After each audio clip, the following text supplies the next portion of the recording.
Bom dia, olá, sejam bem-vindos. Vamos dar início aí a mais uma live desse projeto para atenuar a suspensão das aulas na FRJ em razão da pandemia. Bom dia. Hoje trataremos com o professor Antônio Aurélio Abirrame a temática, da efetividade do processo e o papel do juiz. Ele já está entrando aqui. Sejam bem-vindos.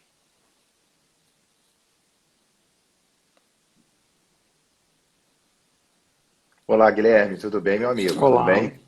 bom Peraí, dia, voltou. Antônio. Tudo bem? Seja bem-vindo. Bom dia, meu amigo querido. Um prazer sempre estar com você, um grande prazer. Quero logo de início aqui agradecer muito a sua presença aqui Poxa, eu que te nesse agradeço. projeto. Esse projeto começou de forma a atenuar, a suspensão das aulas em razão da pandemia, do coronavírus. Está tendo uma boa acolhida dos alunos da FRJ e da advocacia em geral, dos seguidores, enfim. Que Estão bacana. tendo oportunidade para muitos diálogos, vários professores e professoras de várias áreas. Sejam bem-vindos às pessoas entrando. E já tratamos de vários temas. As lives são gravadas no meu feed, mas teve tema seja de defesas na execução, medidas executivas, astrente, cumprimento de sentença, Ótimo, execução ótimo. nos juizados, execução contra a fazenda pública, execução de alimentos e várias outras. Bom, hoje tenho a honra aqui de receber o professor Antônio Aurélio Abirrame Duarte, que tem um currículo invejável, e além de tudo é uma pessoa com um grande coração, um grande amigo. Obrigado, obrigado. O professor Antônio é doutor pela Universidade de Salamanca, mestre pela Universidade Estadual do Rio de Janeiro, pela UERJ, é professor visitante na Universidade de Barcelona, é juiz aqui do Estado do Rio, na verdade já foi desembargador eleitoral, no biênio 2017-2018, Isso. coordenador editorial da Emerge, enfim, e tantas outras coisas aí. E com destaque, aliás, também é o seu livro, tá? Seu livro, Poxa, eu obrigado, meu acho amigo. o principal aí nesse tema, ética e comportamento das partes no novo processo civil brasileiro, da editora Juspod, edição de 2020, Isso super bem aí, isso aí. avaliado. É um livro até, Obrigado, eu meu acho amigo. interessante que dentro do nosso tópico aqui, que você possa até trazer e citar aí sobre suas Uhum, observações aí no livro. Ética uhum. e comportamento das partes no novo processo civil brasileiro é um tema atualíssimo, Bom, hoje, aqui, a gente estuda a execução, vamos tratar do tema efetividade do processo e o papel do juiz. Não é isso? Então, mais uma Isso vez, aí, seja isso aí. bem-vindo, obrigado pela participação. Poxa, Hartmann, primeiro, obrigado. Eu sempre brinco que é interessante que a gente escuta ao longo do nosso caminhar referências a você ao tempo todo e ao teu irmão o tempo todo. E elas são sempre muito generosas, são sempre muito doces. E eu sou a prova viva do afago, do carinho, do afeto que sempre recebo, tanto de você quanto do Rodolfo. Vocês são dois grandes professores, dois processualistas com uma formação incrível, dois homens ligados à questão do ensino, da academia, profissionais que valorizam esse ambiente, e para mim é sempre um orgulho desfrutar da amizade de vocês. E é interessante que os alunos eles fazem referência a vocês como uma peça íntima da vida deles, né? Eles falam como se fosse alguma coisa muito próxima, querida deles, o que revela que, de fato, a legitimidade do que você e teu irmão plantaram decorre do vínculo mais profundo que a gente tem, que é o vínculo do coração, que é o mais bonito que a gente tem. São grandes professores, eu tenho orgulho de ser amigo de vocês, muito grande. Ah, Tá bom, meu obrigado. amigo? Obrigado. Olha só, a nossa ideia, a minha ideia aqui era tratar um pouco da questão da visão da gente que opera, que pratica a execução no dia a dia, tentar trazer um arcabouço mínimo de efetividade, da noção de efetividade, de duração razoável do processo, violação de garantia fundamental e do papel do juiz. Eu acho que a primeira ideia, Guilherme, que a gente tem que pensar é de que a gente tem um novo panorama no processo de execução. Quando eu ingressei na magistratura em 2005, de 2005 para cá, eu via uma certa tendência ao paternalismo com o devedor nos processos. Era muito usual as pessoas já trabalharem no âmbito comportamental com o devedor com zelo. O processo de execução ele parecia que ele era não um processo para satisfação de um crédito, mas um processo de proteção absoluta do devedor. E aí a gente encontrava, ao longo do dia a dia da rotina judiciária, uma série interminável de processos emperrados, longos, complexos e tumultuados, porque se criou, com base nessa velha premissa, a ideia de que o bom advogado, que o advogado operante, o advogado que exercitava bem a defesa do executado, era aquele que embaraçava o processo de execução. E aí a gente tem uma cultura péssima de processos horríveis para se trabalhar, muito tumultuados, com às vezes exceções de pré-executividade ou de executividade, como gostam uns ou outros, 2, 3, 4, 5 embargos de todas as ordens, o que tornava o processo um sonho distante daquele que tinha o seu direito de verdade a ser saciado. E isso foi até interessante, Guilherme, porque o CNJ demonstrou já até nos diversos Justiça em Números, que o CNJ publica todo ano, os alunos que não conhecem, ele faz uma espécie de uma estatística macro do Brasil. Ele mostra como o processo decorre, como ele caminha em cada canto do Brasil, em cada tribunal do Brasil. E se descobriu que o problema que o Rio tinha era o mesmo de São Paulo, era o mesmo da Bahia, era o mesmo do Rio Grande do Sul. O processo ele caminhava, por vezes, muito bem, e quando ele entrava na fase executória, ele emperrava por completo. Só para você ter uma ideia, outro dia no grupo de sentença, que o tribunal ele tem um grupo de juízes que trabalha para atualizar algumas varas. Então, se a gente tem uma vara muito deficitária, aquela vara encaminha os processos para um grupo de 60 juízes e a gente atualiza a vara, tenta colocar a vara em dia. Eu recebi uma execução em embargos de 89. 99, 2009 e 2019. 31 anos de processo de embargos. Qual é a saciedade que um processo desse traz? É absolutamente nenhuma. Zero. O processo ele se tornou uma peça, além de uma peça de museu, sem a menor dúvida, mas uma peça que não vai satisfazer ninguém naquilo. E aí você tem sucessão de partes, você tem uma complicação maior e muito mais gravosa. Daí a gente tem uma nova dinâmica no processo de execução. Uma nova ideia e uma ideia que parte de uma premissa de valorização daquele que tem um crédito a receber. Daquele que de verdade a gente tem que proteger, Guilherme. Daquele que a gente tem que resguardar.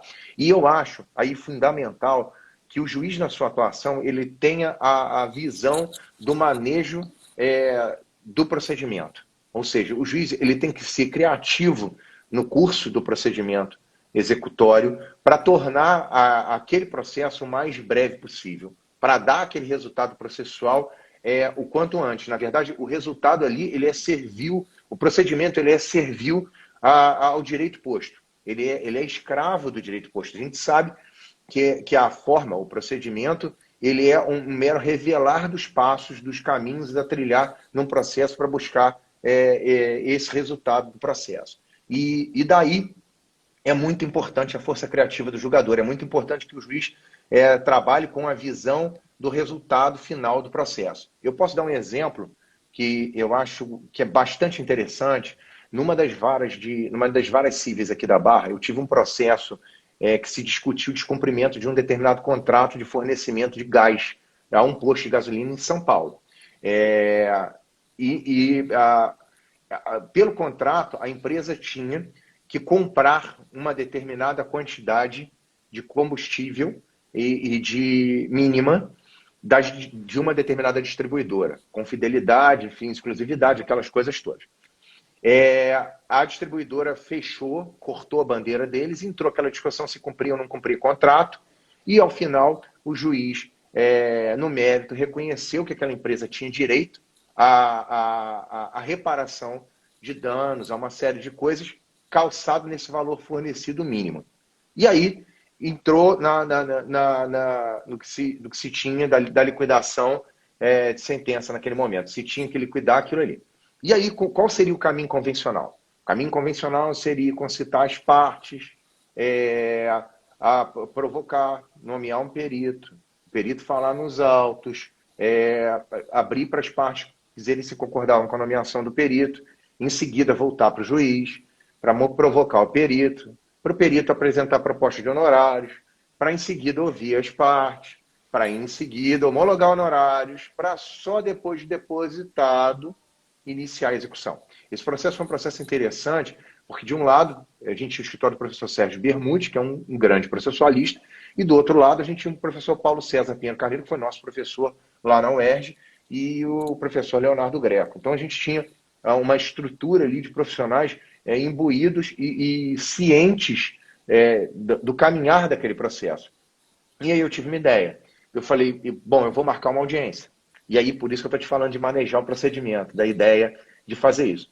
E aí eu marquei a audiência e já levei 2 peritos para essa audiência.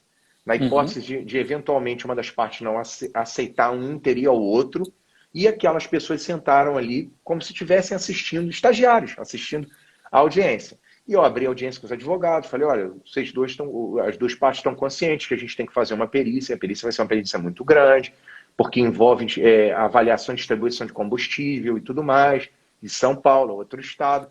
Vocês estão de acordo com a realização da prova pericial para a gente liquidar isso aqui? Sim. Estão de acordo? Estão de acordo? Todo mundo de acordo? Tudo bem. Eu vou nomear o doutor fulano de tal. Vocês conhecem, ele é professor da UFRJ, profissional tal e qual. Ele falou, não, a gente concorda, a gente concorda. Bom, eu vou intimar o perito está aqui na minha frente.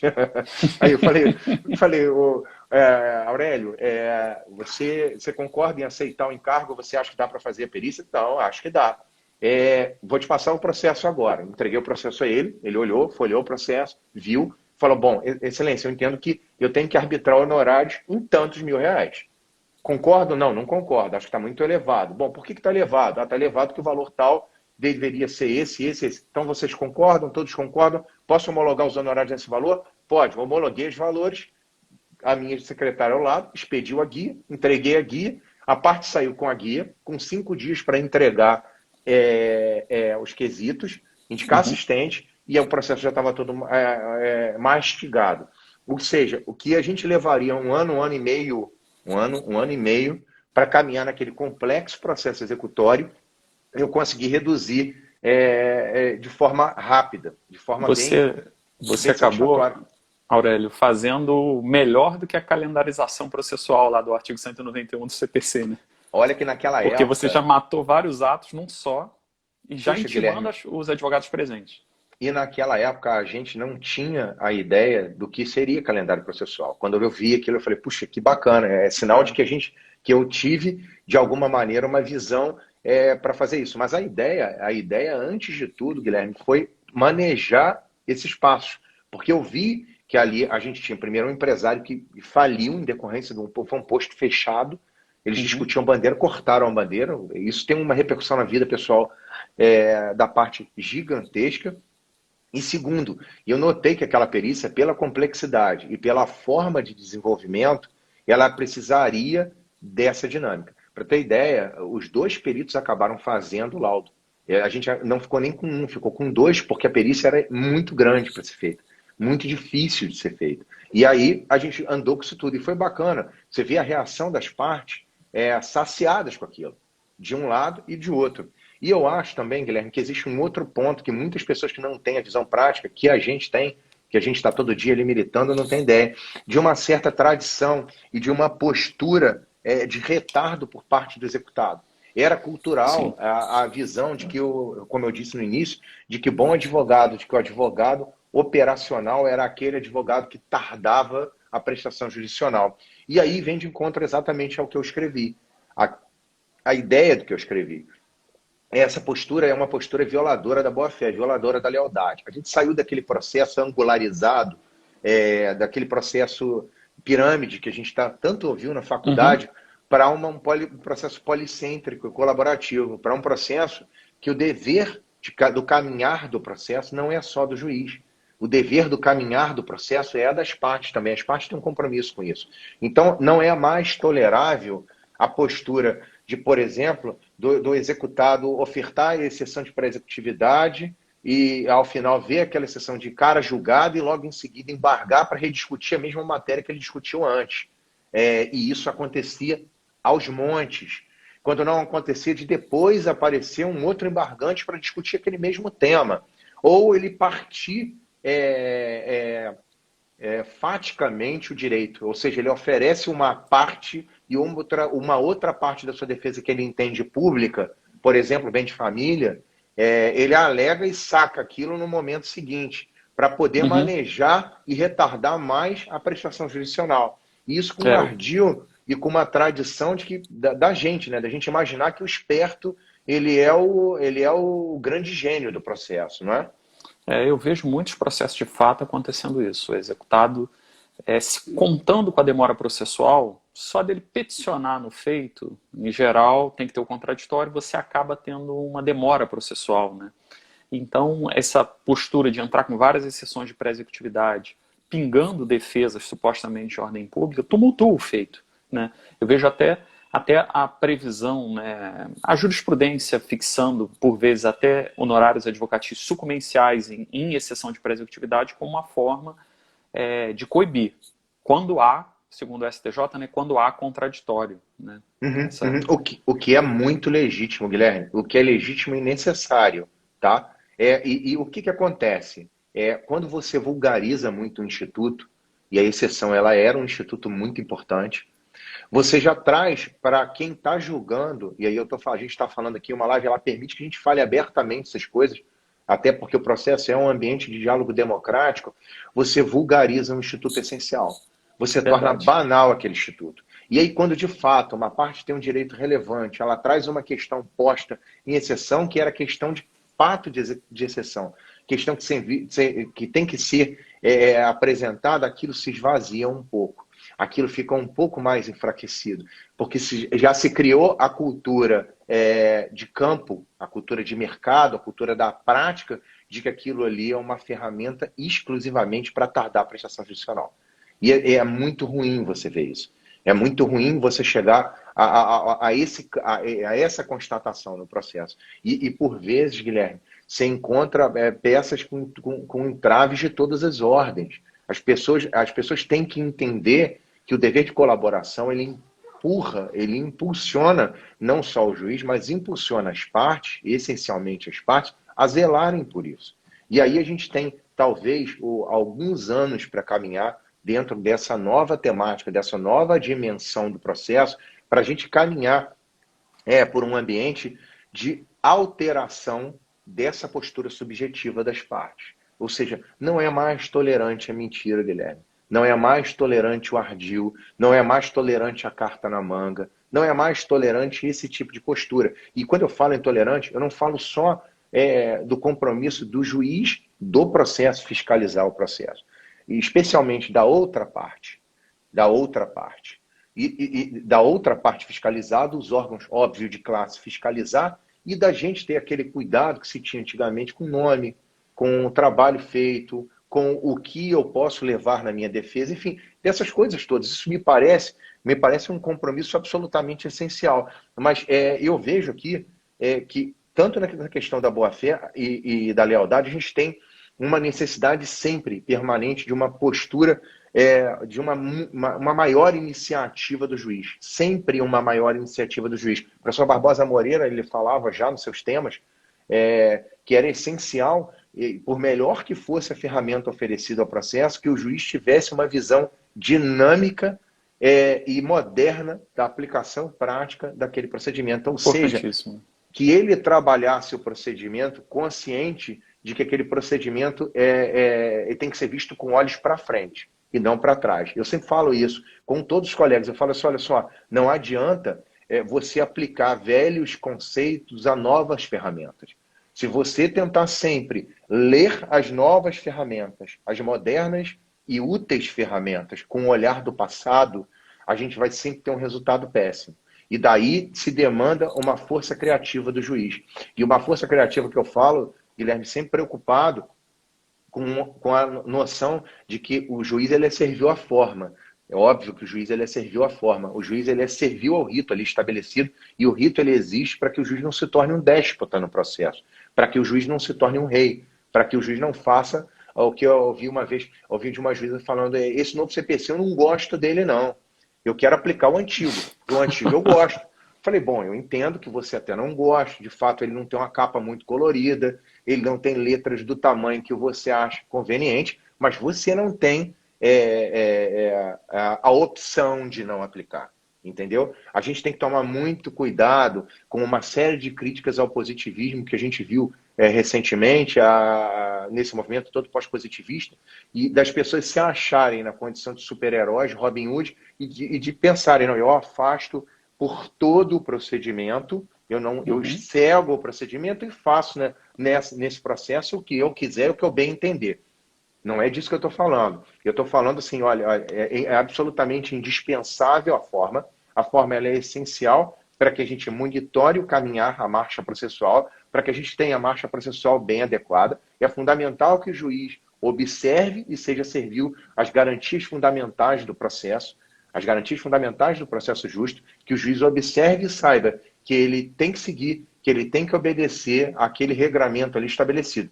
Mas existe uma maleabilidade criativa. Essa maleabilidade criativa tem que ter espaço. E o que legitima essa atuação mais criativa do juiz? O que legitima essa atuação mais criativa do juiz são esses vetores que impulsionam o processo. Esses próprios princípios e garantias fundamentais do processo, especialmente celeridade, duração razoável do processo, efetividade, eficiência. Essas peças são peças que justificam um atuar mais criativo do juiz. Posso dar um exemplo bacana para você, que não é bem de um processo de execução, mas eu acho que foi uma sacada prática que eu tive e que foi bem legal. Eu tive um caso de uma empresa que ela tinha no seu corpo várias outras empresas sócias, digamos assim. Era um pool de empresas associadas a uma empresa macro. Uma dessas empresas sorrateiramente desviou parte expressiva, alguma coisa em torno de 5 milhões, do capital dessa empresa mãe. Correto? Esse dinheiro foi, assim, a prova cristalina. Não era nem... o que a gente brinca de batom na cueca. Não tinha o que discutir, Guilherme. Transferência de conta. O ilícito bem comprovado. Fortemente comprovado. De conta da empresa para um dos sócios e para a conta da empresa base. Então a gente tinha aquela transferência claramente feita. Aquisição, se eu não me engano, de 3 sítios e de dois carros. Então você tinha mobilizado uma parte do patrimônio, você não tinha lastro patrimonial daquela empresa para adquirir aquilo, correto? E você tinha transferência cabeça a cabeça. Saía daqui para você. Exatamente esse quadro. E aí ela vem com um pedido de antecipação de tutela, dizendo: olha, isso aqui eu tenho aqui, eu queria que o senhor oficiasse ao banco para que o banco, de certa forma, restringisse isso. E era aquela época que o ofício saía físico. É óbvio que a parte estava acompanhando. Se eu dou aquela decisão ali, naquele momento, e expresso o ofício, até citar o dinheiro já teria esvaziado, aquele crédito nunca se recuperaria e aquilo não solucionaria. Verdade. E aí, com base no meu poder de cautela, poder geral de cautela, com base na questão da instrumentalidade, na questão da preservação da efetividade no processo, eu apliquei na cabeça a penhora online, no valor que foi desviado.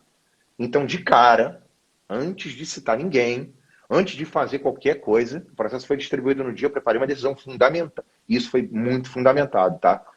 Eu escrevi de fora a fora, justificando por que eu estava dando aquela penhora online. Porque eu queria garantir a efetividade daquilo. E além disso, eu oficiei o RGI, porque eu bloqueei os bens. Isso aí não tinha como fazer, porque imóvel precisa de tradição, e aí o imóvel estava travado.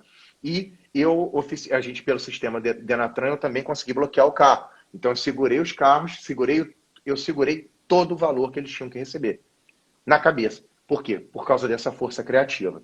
Eu manejei isso. Ah, mas Puxa, Antônio, mas é perigoso porque o executado pode vir aqui e trazer um argumento. Na hora que ele trouxer esse argumento, imediatamente eu vou desbloquear os valores. Qual o prejuízo prático disso? Se eu tenho um indício muito claro, eu tenho que me preocupar com essa execução que está lá na frente. E o que eu vejo também, Guilherme, é que quer as partes, quer os juízes, durante o curso do processo de conhecimento, eles não têm a preocupação com o decurso da execução. Eles não preparam um processo para execução, entendeu? E aí, quando ela vem afogando e passando por isso tudo. E daí a gente cai de encontro, meu irmão querido, numa necessidade sempre permanente de maiores e mais ferramentas tecnológicas para isso. O tribunal tem... Fala. Claro. Interromper, porque você vai agora para ferramentas tecnológicas, mas muito interessante, Antônio, isso que você falou, né, lá atrás, vamos lá, da falta de percepção de alguns magistrados, ou magistradas no sentido, né, da evolução da legislação. Eu lembro que se a gente for olhar para trás, antes se pedia penhora online, eu estou falando no regime anterior, era comum o julgador falar esgote-se as diligências, embora tenha sido como medida preferencial. Muitos magistrados relutantes em expedir ofício para localização de endereços ou de bens. Eu sempre notei, e eu trabalho muito com execução no escritório, às vezes uma postura como se o exequente fosse o causador daquele problema. Quando, na verdade, exatamente, quando na verdade o problema persiste, está no judiciário, porque o devedor foi inadimplente. Eu não estou querendo dizer que é a ferro e fogo no devedor, né, porque tem a menor onerosidade possível executado. Então, esse é um ponto que eu achei muito interessante, a relutância em quebrar esses dogmas antigos, né? Fala. Desculpa. Não, desculpa, Guilherme, eu te interrompi. Continua seu raciocínio. Só ia falar. E aí vem o novo CPC e toda a evolução, né, daquelas leis que alteraram a execução e traz esse viés que você falou, colaborativo, as partes. Tem o artigo 6º do novo CPC, né, que é um dever amplo de colaboração processual. Esse é um marco solidário, vamos dizer assim. Você tem normas como o artigo 774, inciso 5, o juiz pode mandar intimar o executado para apresentar os bens, ele agiria de forma colaborativa. Tem o executado alegar excesso de execução, ele tem que indicar o valor devido, não adianta simplesmente falar que estão lhe cobrando a mais, tem que indicar o valor incontroverso e o valor a controverter.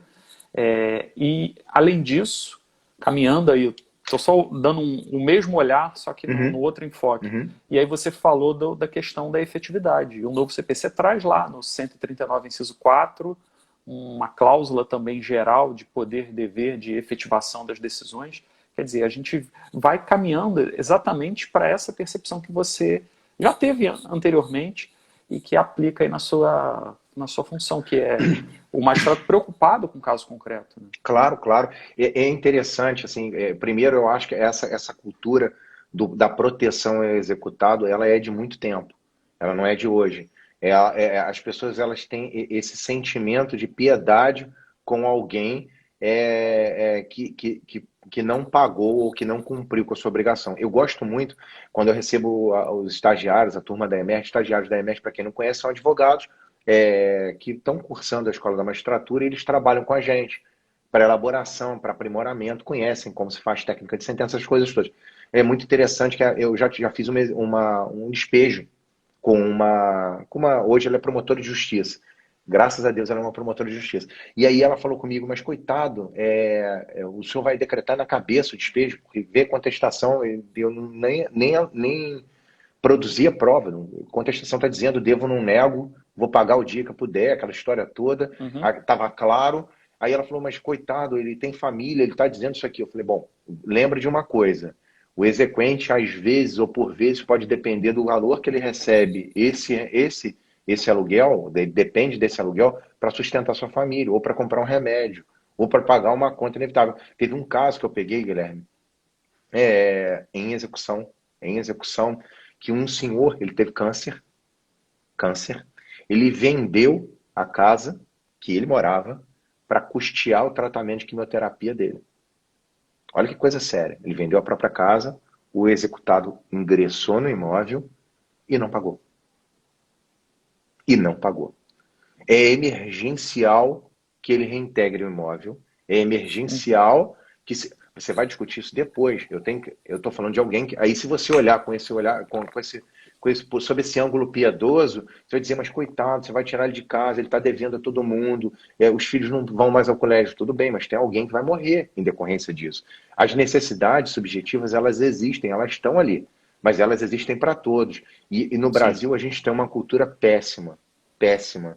Eu costumo dizer, você já deve ter visto aqueles processos de anatocismo, juros sobre juros. O que a gente tem no Brasil é uma coisa diabólica, enlouquecedora. O Brasil é um país que todo mundo que entra em banco sabe que está pegando empréstimo com o banco, sabe que vai pagar juros altos, sabe que tem que pagar juros altos. E aí as pessoas pegam dinheiro e entopem o judiciário discutindo taxa de juros. De um contrato que eles aderiram livremente.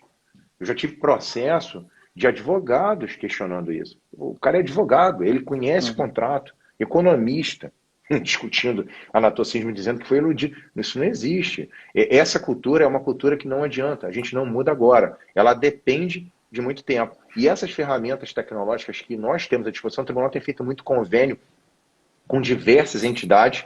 O CNJ tem travado alguns convênios essenciais. Isso é muito bom a gente falar mesmo. É bem interessante. Cara, Guilherme, é automático. É absolutamente automático. A gente cumpre as medidas. Por vezes eu vejo a transferência online. Eu acompanhei uma vez uma transferência feita de um valor, acho que mais de 100 milhões. Era interessante porque na hora que a gente deu a transferência, por acaso eu tive que ir ao banco para acompanhar o cumprimento dessa diligência, uma diligência maior. Na hora que eles dão enter, você vê transferindo os valores mesmo. 1, 2, 20, 30 milhões, 40 milhões, você vê entrando o valor na conta judicial para fazer transferência. E essas ferramentas, elas são as ferramentas essenciais, porque a justiça ela cai em descrédito, ela cai em desprestígio completo no dia que ela fala assim, olha, eu reconheço que o seu filho morreu num acidente de carro.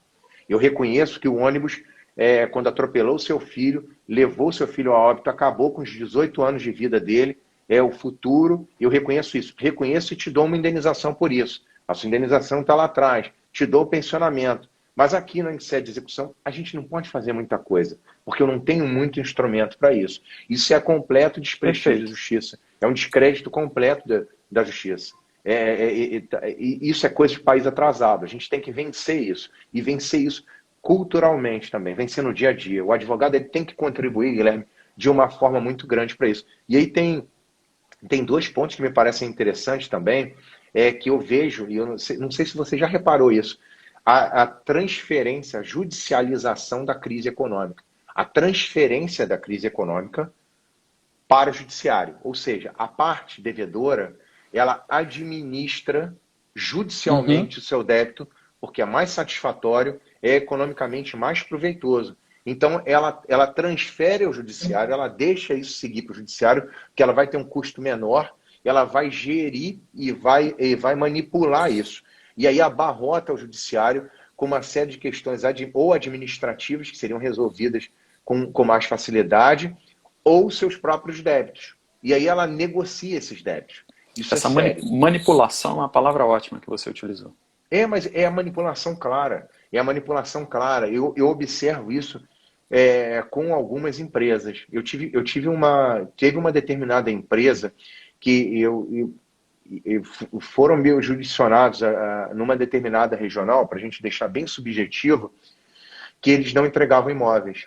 Eles tinham um imóvel, eles vendiam o imóvel e eles não entregavam. E normalmente esse imóvel estava anunciado para outra pessoa que ia comprar. Ou quando eu podia, eu reintegrava. Eu já às vezes a própria vítima, porque na minha opinião é vítima, não tem outra expressão, vinha e falava, olha só, meu apartamento está sendo anunciado à venda, eles estão dizendo aqui que não concluíram a construção. Eu já fiz isso inúmeras vezes, falei isso com advogados, falei, tem como o senhor ligar para os seus clientes agora e conseguir um caminhão de mudança, nesse minuto? E aí eles me olhavam de olho arregalado, né? O advogado despachando comigo. Mas como assim? Eu falei, não, eu vou reintegrar agora, imediatamente.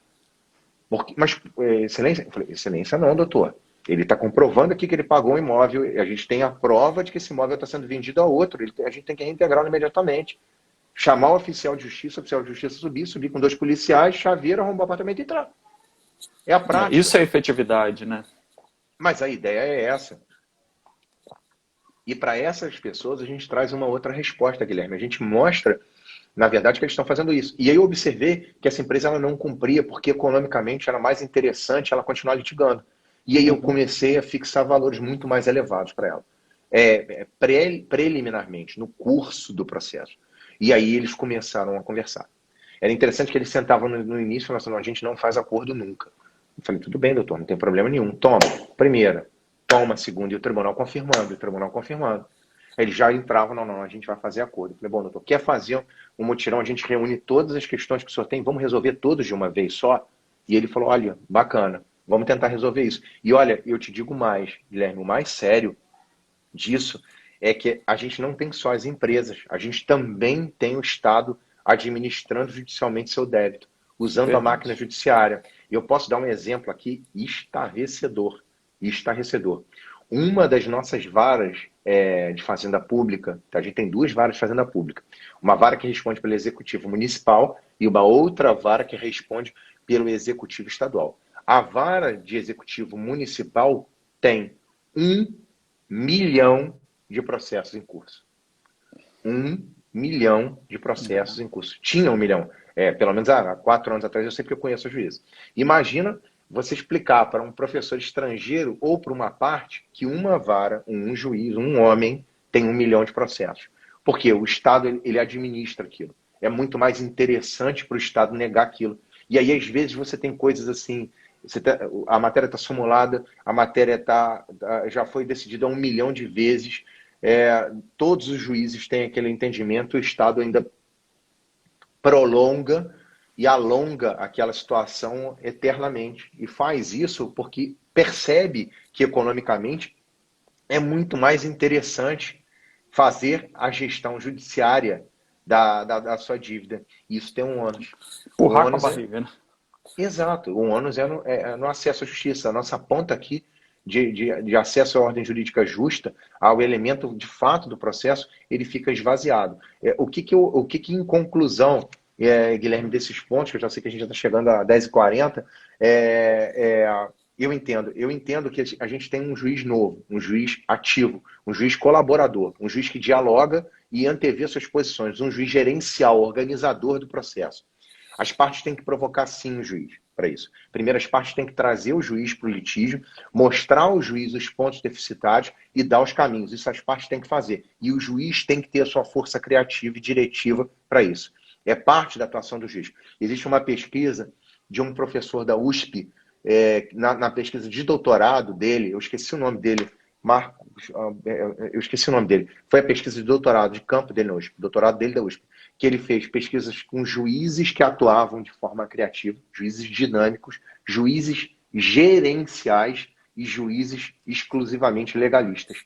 E ele comprovou em campo que aqueles juízes gerenciais, juízes que manejavam o espaço, os juízes que permitiam que aquilo ali caminhasse com maior dinâmica, tinha um resultado de preservação da duração razoável do processo muito maior. Ou seja, eram pessoas que na prática tinham um resultado maior. Por quê? Porque tinham a consciência do seu papel gerencial, do seu papel de gestor, do seu papel de organizador do processo. É uma nova dinâmica do papel do juiz. O juiz ele é um juiz provocador. Ele é um juiz que incita ao resultado mais efetivo do processo. Mas esse dever, a gente tem que lembrar, não é mais só do juiz. Não deve ser. Aliás, nunca foi só do juiz. Mas a gente tem que socialmente criar a cultura de que as partes têm compromisso com isso também. As duas partes. Por vezes, a gente tem um processo moroso, um processo em que se alega uma série de besteiras, como a gente está dizendo aqui, que o perfil é só prolongar, mas a gente tem do outro lado um advogado inerte que assiste aquilo. Um advogado que não vai ao órgão de classe dele provocar, um advogado que não vai discutir aquilo. Lembra daqueles títulos podres que a gente viu aí de precatório durante muito tempo utilizado? Ninguém foi reclamar disso na OAB. Eu raramente, eu tenho, Guilherme, de justiça, eu ingressei como técnico judiciário, na época era auxiliar, era o que é atendente judiciário hoje de terceiro grau, eu fui em 97, 2007, 2017, eu tenho 23 anos de tribunal. Eu nunca vi na minha atuação, nunca, nenhuma vez, um advogado representar um colega por um comportamento desleal, por um comportamento violador da boa-fé. Nunca vi. Eu Isso nunca vi realmente uma não é única algo vez. comum, não. E isso porque, meu amigo, e aí vai de encontro a exatamente o tema que eu escrevi. O livro está bem grande, trabalhando disso, e exatamente essa cultura da ética. É natural você dar cores ao seu direito, é natural você manejar as suas teses, os seus pensamentos, é natural. É natural você mentir? Não. É natural você sabidamente sobrepor um documento por cima do outro, como eu já cansei de ver em processo, porque ali embaixo tem uma data importante que você quer ocultar? Não é natural isso. Não é adequado um advogado fazer isso. Não é adequado. Isso é uma crise ética, é uma crise de valor. Concordo. É uma crise que demanda, da minha visão, um movimento de todos nós, operadores do direito, para conscientizar as pessoas disso.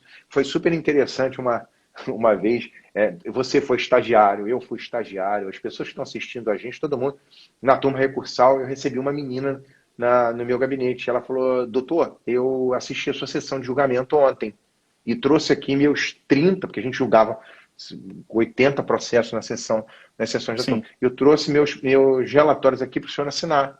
Eles sabiam que eu recebia todo mundo e assinava todo mundo. E eu ainda brinquei com ela. Eu falei: e a senhora gostou do julgamento? Achou legal? Achei, foi muito bom, o senhor foi muito bem. Eu falei: pô, gostou, que bacana. A senhora gostou das minhas duas colegas que acompanharam a sessão de julgamento comigo?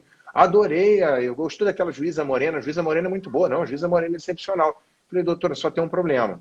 Eu não fiz sessão ontem, não tive sessão alguma, e eu não trabalho com dois juízes. A minha sessão é com dois homens. E aí ela ficou branca. E aí ele falou: o senhor me desculpa. Eu falei: não, a questão não é desculpar. A questão, olha só o que a senhora está fazendo. A senhora está trazendo um documento falso para eu assinar um documento falso. Ou seja, eu vou ser coautor do que a senhora está tá me Exatamente. propondo. E disse mais: no momento mais importante da sua vida. Esse é o momento da formação da sua convicção. E é aqui que você vai tornear o seu caráter profissional, que o pessoal a gente já faz desde berço.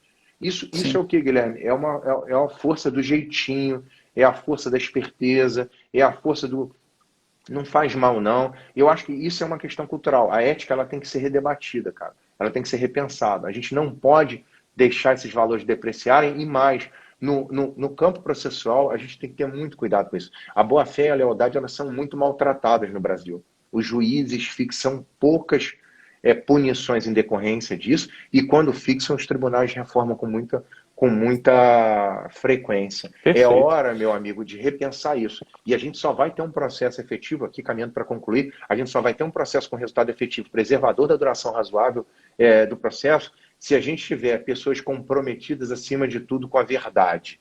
Eu gosto muito do conceito do professor Fenol, na obra Humanização da Justiça. O Nieva Fenol fala assim,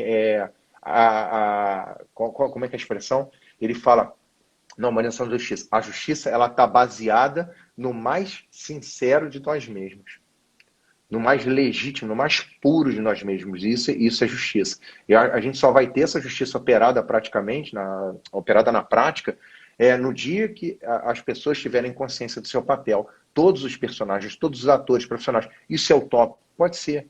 Mas a gente constrói, a gente não constrói as coisas no estalar de Exatamente. dedos. É uma questão de você falar para essa moça, para que ela amanhã fale com o estagiário dela: não falsifica a assinatura, é feio, não esconde o seu réu no lugar tal, porque tem uma intimação vindo para ele. Não, fulano, eu não vou mentir para o juiz, eu não vou fazer isso. Eu já tive advogado que fez isso, eu fiquei de queixo caído, encantado com o advogado. O advogado falou: não, doutor, a parte falar, ele olhar a parte e falar assim: eu não vou falar isso. Eu sou um profissional, eu tenho um compromisso com a minha ética. Eu não posso fazer isso no juiz. Na minha frente. Na minha frente. Eu fiz consignar elogio ao advogado. Eu achei aquilo formidável, encantador. Essa Dizem até que advocacia. o, dizem até que o advogado é o primeiro higienizador do processo, né? Então, Hum, se ele realmente traz aí uma situação antiética, já vai contaminando todo o desenrolar, né? E a gente eu, fica aí na visão do eu, controle do juiz. Tem uma expressão bacana, parafraseando o que você disse, o primeiro juiz do processo é o advogado.